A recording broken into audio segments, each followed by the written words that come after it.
یہ مرض ہے، تعریف سننا نا یہ بیماری ہے، اس نے جھوٹ کو جنم دیا ہے، بہت بڑا مرض ہے۔ حضرت سعدی نے اس پر بہت بڑے مقالہ جات لکھے اور فرماتے ہیں یہ مرض کچھ لوگوں میں بہت زیادہ ہوتا ہے۔ ایک امیروں میں، امیر لوگ ناراض نہ ہو جائیں پر انہوں نے کہا ہے تو کوئی حکمت ہوگی نا، امیروں میں تعریف سننے کا مرض بہت زیادہ ہوتا ہے۔ فرماتے ہیں ایک بادشاہوں میں اور تیسرا عورتوں میں، ان میں یہ بیماری بہت زیادہ ہوتی ہے۔ کوئی تعریف نہ کرے تو خود اپنی کرنی شروع کر دیتے ہیں، خود ہی کہہ دیتے ہیں کہ کیا بات سے میرے ابا جی تے وہ تے 100 وال چلدا سی تے 150 بندہ ٹکر کر، ابا جی دی چھڑ تو دس تیرے کنے چل دے، تیرے کو کنے بندے روٹی کھاتے، اپنی بات کرنا۔ اقبال کہتے تھے تو وہ آباد تمہارے ہی مگر تم کیا ہو، ہاتھ پہ ہاتھ درے منتظر فرداؤ، ابا جی کی دادا جی کے چھوڑ اپنی کر، ہمیں تو تیرا پتہ ہے تو اپنی بات کر، تیرے اندر بھی کوئی چیز ہے کہ نہیں؟ ابا دادا تو سب کے بڑے ہیں، حضرت آدم کی اولاد ہے تو حضرت آدم نبی تھے، تو باپ دادا تو سب کے بڑے بڑے ہی ہیں، بات یہ ہے کہ اپنی بات کرنی چاہیے نا۔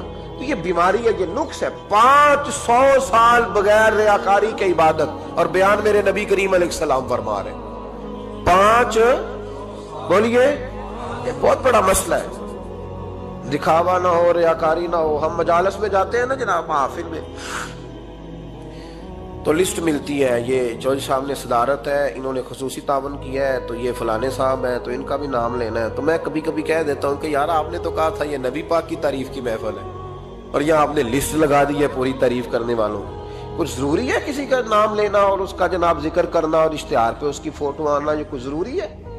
ویسے بھی کوئی اچھا لگتا ہے کہ نبی پاک کے نام کی محفل اور میں کہوں میں صدارت کر رہا ہوں؟ ڈرنا چاہیے نا مجھے اللہ تعالیٰ، حضور کی محفل اور میری صدارت، اس پر کبھی غور کریں۔ اگر کوئی راہ طریقت کا مسافر ہوگا تو تڑپ جائے گا کہ نبی پاک کے نام کی محفل اور سرپرستی ایک ایسے آدمی کی جس کو وضو تک نہیں کرنا آتا، چھ مالا دار، وہ دھندا ہے معاذ اللہ تعالیٰ، جس کا جو دل کرے وہ کرتا جائے۔ 500 سال بغیر ریاکاری کی عبادت کی، 5 بڑا مشکل ہوتا ہے۔ حضور فرماتے ہیں یہی بندہ جب اللہ کے حضور کھڑا کیا جائے گا تو رب کریم اس سے کہے گا کہ چلو اس کو میرے فضل سے جنت میں لے جاؤ۔ تو عرض کرے گا مالک فضل تو ٹھیک ہے پر 500 سال لگائے میں نے، 5۔ وہ مولوی صاحب میری طرح کے بیچارے جو امام مسجد ہوتے ہیں نا، تو وہ بھی کہتے ہیں جب میں آیا تھا تو 30 بچے تھے مسجد میں، اب 80 ہو گئے۔ اور بھائی یہ بندوں کو بتانے کی کیا ضرورت ہے، یہ تو اللہ کی رضا کے لیے ہے نا، تو چھوڑ اس میں اتنا تذکرہ کرنے کی کیا حاجت ہے۔ 500 سال جس نے لگائے، بول پڑا یا اللہ 500 سال لگائے اور تو کہتا ہے کہ اس کو میرے فضل سے لے جاؤ۔ تو رب کریم نے فرمایا چلو کوئی نہیں، پھر انصاف کر لیتے، الٹی آنکھ کی روشنی نکال کے ترازو کے ایک پلڑے میں رکھو اور 500 سال کی بغیر ریاکاری کی عبادت دوسرے پلڑے میں رکھو۔ کبھی اس مریض سے پوچھنا جس کو ڈاکٹر کہہ دیتا ہے کہ تیری آنکھ کا علاج نہیں ہو سکتا، بے بس ہوتے ہیں ڈاکٹر، جواب دے جاتا ہے شعور۔ پوچھ کبھی اس شخص سے، اس کو کہتے ہیں بس جناب اب آپ اپنی آنکھیں موجود ہونے کے باوجود آپ دیکھ نہیں سکتے، اتنی موٹی آنکھ لگی ہوئی ہے، لیکن روشنی اللہ چاہے تو دیتا ہے، نہ چاہے تو نہیں دیتا۔ 500 ایک آنکھ کی روشنی ایک پلڑے میں رکھ لو اور دوسرے میں 500 سال کی عبادت رکھ دی، اللہ اکبر۔ تو رب کریم نے فرمایا اب تولو، جب تولی تو وہ عبادت تھوڑی تھی اور ایک نعمت زیادہ تھی۔ اللہ نے فرمایا یہ تو بھائی اس کو تو 500 سال دیے تھے، یہ تو ایک نعمت کا شکر نہیں ادا کر سکا، پکڑو اس کو دوزخ میں ڈالو۔ ایک کر کے کیا آیا ہے، پکڑو جہنم میں ڈالو، اس کو لے چلو۔ ترمذی شریف کے لفظ ہے، نبی پاک نے ہمیں سمجھایا اور ایک جملے میں ساری بات ختم کر دی۔ حضور فرمانے لگے تو اللہ کی تھوڑے دیے ہوئے رزق پہ راضی ہو جا، وہ بھی تیری تھوڑی عبادت سے راضی ہو جائے گا۔ اور اگر تیرا پروگرام ہے نا لمبی چوڑی جائیدادوں کا، تو پھر سجدے بھی لمبے کر، پر لمبے کرنا تو بھی۔ یہ کیا بات ہوئی، یہاں جتنی دولت بڑھتی جاتی ہے عبادت سکڑتی جاتی ہے، وقت ہی نہیں، ٹائم ہی نہیں، یہ بڑھا پھر۔